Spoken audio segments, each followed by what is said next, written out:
ఇప్పటిదాకా మనం చూసిన కాలేజ్ ఒక ఎత్తు, ఇప్పుడు మనం మాట్లాడకపోయే ఆంధ్ర యూనివర్సిటీ ముచ్చట ఇంకొక ఎత్తు. ఆంధ్రప్రదేశ్లోనే మస్తు పేరున్న గవర్నమెంట్ ఇంజనీరింగ్ కాలేజ్ అయిన Andhra university college of engineering గురించి ఈ రోజు మనం మాట్లాడుకుందాం. వీడియోని అస్సలు స్కిప్ చేయకుండా ఆఖరి దాకా చూడండి. ఎవరైనా కొత్తగా వచ్చిన పోరగాళ్ళంతా ఇప్పుడే మన ఛానల్ని సబ్స్క్రైబ్ కొట్టి బెల్ ఐకాన్ని గట్టిగా నొక్కుర్రి. ఇక లేట్ ఎందుకు, విశాఖపట్నంలో ఉన్న ఏయు కథా కార్ఖాన ఏందో ఇప్పుడు చూద్దాం. ఇక్కడ ఉన్న మెయిన్ బ్రాంచ్లు ఏంటంటే civil, mechanical, triple EC, IT, సిఎస్సిలతో పాటు జియో ఇన్ఫర్మేటిక్స్, బయోటెక్నాలజీ ఉన్నాయి. ఇక్కడ ఒక స్పెషల్ ముచ్చట చెప్పాలి, naval architecture and marine engineering అనే క్రేజీ బ్రాంచ్లు కూడా ఉన్నాయి. ఇండియాలోనే చాలా తక్కువ కాలేజీలలో ఈ బ్రాంచ్లు ఉంటుంది. దీన్ని ఫ్యూచర్ లో మస్తు స్కోప్ ఉంటుంది. గవర్నమెంట్ కాలేజ్ అనగానే ఫీజులు తక్కువ ఉంటాయి అనుకుంటారేమో, ఇక్కడ ఫీజులు జర గట్టిగానే ఉన్నాయి. సివిల్ అండ్ ట్రిపుల్ ఈకి అయితే 1,05,000 రూపాయలు కట్టాలి. ఇక మెకానికల్ కి అయితే 1,30,000 రూపాయలు ఫీజు కట్టాలి. ఇక ఈసీకి అయితే 1,55,000 రూపాయలు కట్టాలి. ఇక లాస్ట్ గా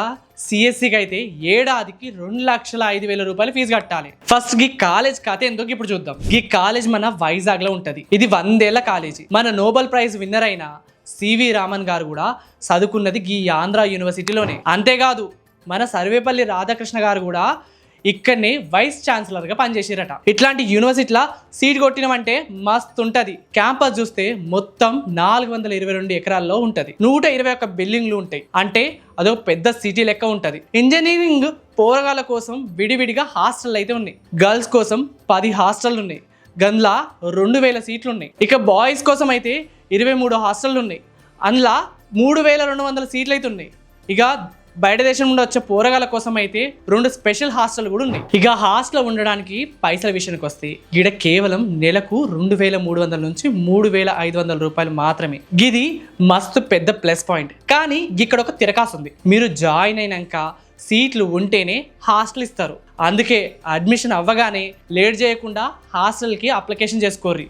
లేట్ చేసిండ్రో సీటు దొరకక బయట రూమ్లల్లో ఉండాల్సిందే. మరి ఈ ఆంధ్ర యూనివర్సిటీ రేటింగ్ చూసిరంటే దిమ్మ తిరగాల్సిందే. ఇక ఇంజనీరింగ్ కేటగిరీలా 88వ ర్యాంకింగ్ లో ఉంటది. ఎన్ఐఆర్ఎఫ్ ఓవరాల్ ర్యాంకింగ్ అయితే దీనికి 41 ప్లేస్ లో ఉంటది. ఇక యూనివర్సిటీ కేటగిరీలను అయితే 23వ ర్యాంకింగ్ లో ఉంటది. స్టేట్ పబ్లిక్ యూనివర్సిటీలను అయితే 4వ ర్యాంకింగ్ లో ఉంటది. దీనికి తోడు నాకోళ్ళు A++ గ్రేడింగ్ కూడా ఇచ్చారు. అంటే మామూలుగా ముచ్చట కాదు ఇది. ఇక అందరికి కావాల్సిన నౌకరీ ముచ్చటకు అర్థం. ప్లేస్మెంట్ నంబర్లు చూసి నేను నిజంగానే షాక్ అయినా. ఇక్కడ ఎక్కువ జీతం ఏకంగా 84,05,000 వచ్చిందట. ఇక తక్కువ జీతం చూసుకుంటే 7,58,000 ఉంది. గవర్నమెంట్ కాలేజ్కి గీ రేంజ్ లా అంటే తోపు విషయం. దీనికి తోడు ఏయు అల్యూమినీ నెట్వర్క్ మస్తు స్ట్రాంగ్ ఉంటది. ఈ కాలేజ్లో అన్ని మంచి ముచ్చట్లేనా అంటే అవే కాకుండా మైనస్ పాయింట్లు కూడా ఉన్నాయి. సిఈసిల కట్ ఆఫ్ ఆకాశంలో ఉంటది. 2,500 దాటితే సీట్ రాదు. ప్రతి ఒక్కడికి ఇక్కడ ఛాన్స్ దొరకదు.